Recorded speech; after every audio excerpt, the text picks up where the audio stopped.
Il 2024 è stato l'anno più caldo mai registrato in Friuli Venezia Giulia, un record che segue un trend ormai evidente anche su scala globale. Da questa consapevolezza prende le mosse l'edizione 2025 di Segnali dal Clima in Friuli Venezia Giulia, la pubblicazione divulgativa curata dal gruppo Clima FVG e coordinata dall'ARPA, che ogni anno mette a disposizione del pubblico conoscenze scientifiche e analisi sui mutamenti del clima. Pensato come un vero e proprio magazine, con immagini e grafica che invitano alla lettura, raccoglie oltre 40 articoli firmati da ricercatori ed esperti di università, centri di ricerca e istituzioni regionali. Una narrazione che intreccia dati, osservazioni e prospettive per spiegare come i fenomeni globali trovino riscontro anche sul nostro territorio e quanto sia necessario affrontarli con strumenti adeguati. Abbiamo visto gli eventi delle mareggiate del 23 che hanno distrutto la nostra costa, abbiamo visto 2 giorni fa Trieste sott'acqua, sono cose che succederanno ancora solo più frequentemente. Noi dobbiamo fare in maniera che ci sia una mitigazione, quindi non diminuiremo a zero il rischio, però si potrà avvertire prima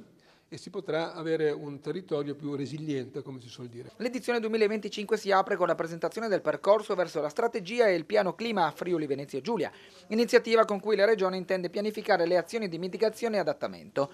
Accanto ai classici meteo, mare e ghiacciai, trovano spazio nuove sezioni dedicate al verde, alla fauna selvatica e alla salute umana, con riflessioni su psicologia ambientale, alimentazione sostenibile e consumi energetici. Le nostre serie storiche come agenzia dicono che il cambiamento climatico nella nostra regione c'è, è molto pesante a livello di temperature, quindi più 1 grado abbondante negli ultimi serie di 10 anni, più 2 gradi e oltre nelle serie precedenti ancora.